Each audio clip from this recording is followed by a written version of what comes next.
Waouh, mais que c'est génial d'être avec vous. Aujourd'hui, nous allons travailler sur quelques exercices avec des corrigés sur l'utilisation du diagramme de Strakezen.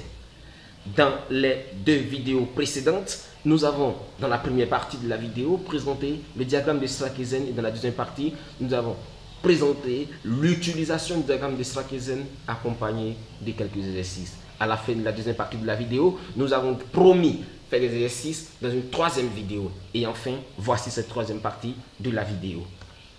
Alors ça, c'est le diagramme de Strakezen. Nous avons déjà présenté ce diagramme de Strakezen. Quels sont les côtés à utiliser lorsqu'on nous demande de placer soit 10% de quartz, 80% de plagioclase, 50% de phosphate potassique. Dans cette vidéo, alors, c'est les conseils donnés dans la deuxième partie de la vidéo qui nous permettront véritablement de travailler dans ces exercices, donc de travailler avec cet exercice.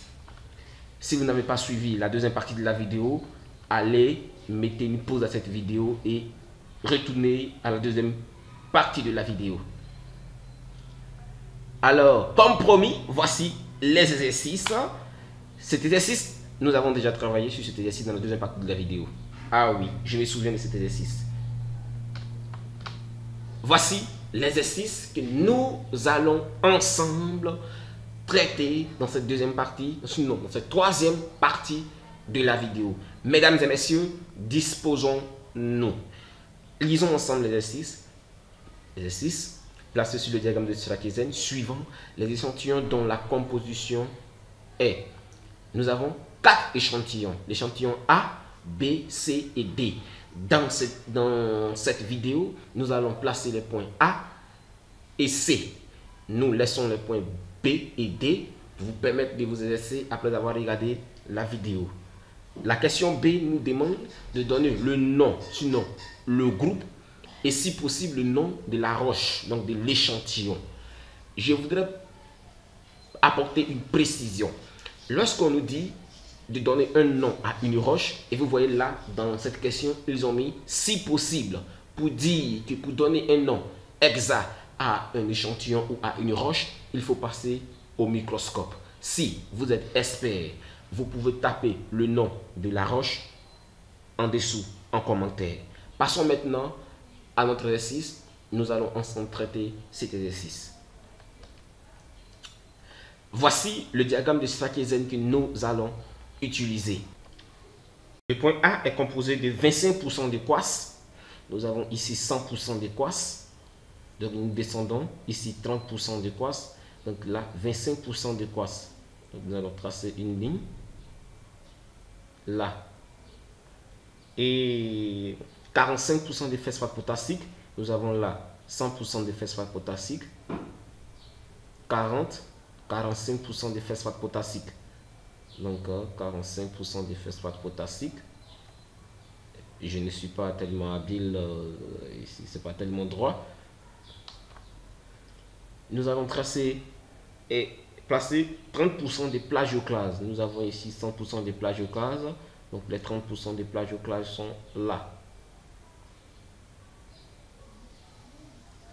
Et donc nous avons notre roche A là. Donc ici, le groupe que nous pouvons donner à l'échantillon A, c'est évidemment le groupe des granitoïdes. La roche A est soit le granit, soit la rhyolite. Nous allons placer le point C. Donc l'échantillon C, 10% de quartz. Nous avons là 10% de quartz.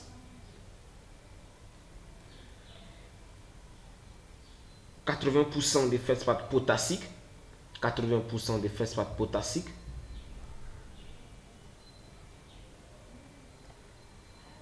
Et enfin, 10% de plagioclase. 10% de plagioclase. Donc nous avons 10 ici. 10% de plagioclase. 10% de plagioclase. Donc là, nous avons la roche C. Évidemment, la roche C appartient au groupe des syénitoïdes. Donc, c'est soit une syénite, soit une trachyte. Je vais ajouter le point B et je vous laisse le point D. Ah oui, je vous laisse évidemment le point D.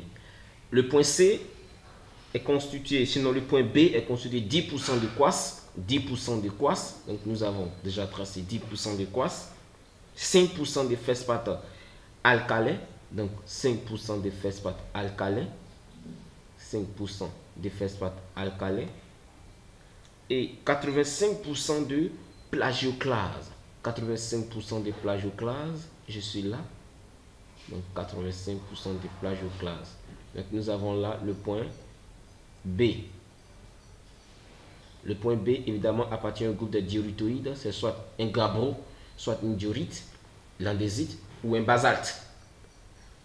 Si vous êtes expert, veuillez taper en commentaire le nom de ces différentes roches. Mesdames et messieurs, si vous avez aimé la vidéo, n'hésitez pas à cliquer sur le bouton j'aime, à partager la vidéo et à vous abonner à notre chaîne. Déjà dans la vidéo suivante, dans la 4e partie de la vidéo, nous allons traiter cet exercice. Je vous promets que nous allons traiter cet exercice. Merci et à bientôt.